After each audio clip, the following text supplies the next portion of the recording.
தனியாக ஆடுறதால என்ன மாற்றம் தெரிஞ்சுது? சத்யா ஏதாச்சும் பேசுங்க, பேசினா தானே தெரியும் அப்படிங்கிற மாதிரி விஜய் சேதுபதி சத்யாவையும் கோத்து விட, கால் வைக்கிற இடமெல்லாம் கண்ணி வெடியாக தெரியுது. நான் எல்லாம் ஆயில் ஊற்றி மெதுவாக ஸ்டார்ட் ஆகுற ஜென்ரேட்டர் மாதிரி இருந்தேன். மற்றவங்கள்லாம் யூபிஎஸ் மாதிரி டக்கு டக்குன்னு பார்த்துக்கிட்டாங்க. இந்த மாதிரி அவர் சொல்ல, பார்த்தீங்களா உங்களுக்கு நல்லா பேச வருது, அப்படியே கண்டினியூ பண்ணுங்க, தப்பாக வந்தாலும் என்ன இப்போ அப்படிங்கிற மாதிரி உற்சாகப்படுத்தினார் விஜய் சேதுபதி. ஒரு பிரேக் முடிஞ்சு திரும்பின விஜய் சேதுபதி, முத்து மறுபடியும் சொல்லுங்க, அது என்ன காஸ்ட்லி ஹாஸ்டல் புரியலை அப்படிங்கிற மாதிரி கேட்க, இந்த ஹாஸ்டலோட முதலாளி தீபக், விடுதி மேலாளர் அருண், இந்த மாதிரி மறுபடியும் சர்க்காசம் பண்ணாரு முத்து. இந்த வீட்டோட அடிப்படையான வசதிகளில் குறையில்லை அப்படின்னாலும் ஒரு வித இருக்குமோ இயந்திரத்தனமோ இருந்துச்சு அப்படிங்கிறது தான் முத்து சொல்ல வந்ததா இருக்கும். கண்ணை கட்டிக்கிட்டு கும்மா குத்து குத்துனா மாதிரி இருக்கு அப்படிங்கிற மாதிரி சொன்னார் விஜய் சேதுபதி. பிரெட் விஷயத்தை வச்சு முத்து நிதானமாக விளக்க இப்பயும் விஜய் சேதுபதிக்கு புரியலை. ரொம்ப சுத்த விடுறீங்க முத்து, இதைத்தான் தீபக் வீட்டுக்குள்ளே சொன்னார். எனக்காக பேசின ஒரே நல்ல மனுஷன் அவர் தான், இப்பயாச்சும் என் கஷ்டம் உங்களுக்கு புரிஞ்சுதா தீபக் அப்படிங்கிற மாதிரி தன்னுடைய வழக்கமான புலம்பலை முன் வச்சாரு விஜய் சேதுபதி. இந்த இடத்துல நாமளும் விஜய் சேதுபதியுடைய ஹோஸ்டிங் அண்ட் பிக் பாஸ் டீமோட இயக்கம் பற்றி அணுத்த வேண்டியிருக்குது. போட்டியாளர்கள் டைரக்டாகவும் சுருக்கமாகவும் தெளிவாகவும் பதில் சொல்லாமல் சுற்றி வளைச்சி பதில் சொல்லி தலையை சுத்த வைக்கிறாங்க அப்படிங்கிறது விஜய் சேதுபதியினுடைய ஒவ்வொரு வாரத்தோட அணத்தெல்லாம் இருக்குது.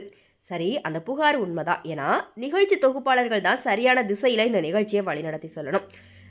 அதோட பொறுப்பும் பொறுமையும் அவங்களுக்கு தான் இருக்கணும். ஒரு வகுப்பில் பலதரப்பட்ட மாணவர்கள் நிச்சயம் இருப்பாங்க. ஆசிரியர் தான் எல்லாருடைய நிறை குறைகளை அனுசரித்து பாடத்தை நடத்திட்டு போகணும்.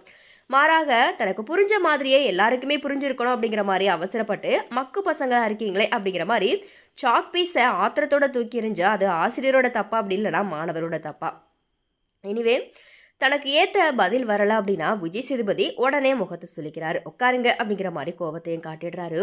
தான் எதிர்பார்க்குற பதிலை வாங்குற வரைக்கும் மல்லு கட்டுறாரு. ஒரே விஷயத்தை வச்சு நீங்கள் சொல்லுங்க அப்படிங்கிற மாதிரி பார்வையாளர்கள் உட்பட எல்லாருக்கிட்டையுமே கேட்டு நேரத்தை கடத்துறாரு. எப்பா சாமி, இந்த பதில் தானே வேணும் அப்படிங்கிற மாதிரி போட்டியாளர்களுமே மரியாதை கருதி கடைசியில் சரணடைகிறாங்க.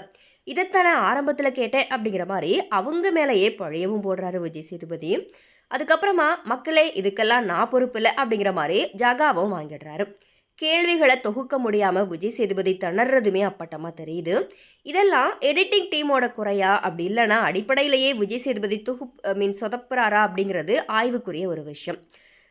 அது யார் மேலே தப்போ ஒட்டுமொத்தத்தில் வார இறுதி எபிசோட் சுவாரஸ்யத்தை இழந்துடுது அப்படிங்கிறது மட்டும் உண்மை.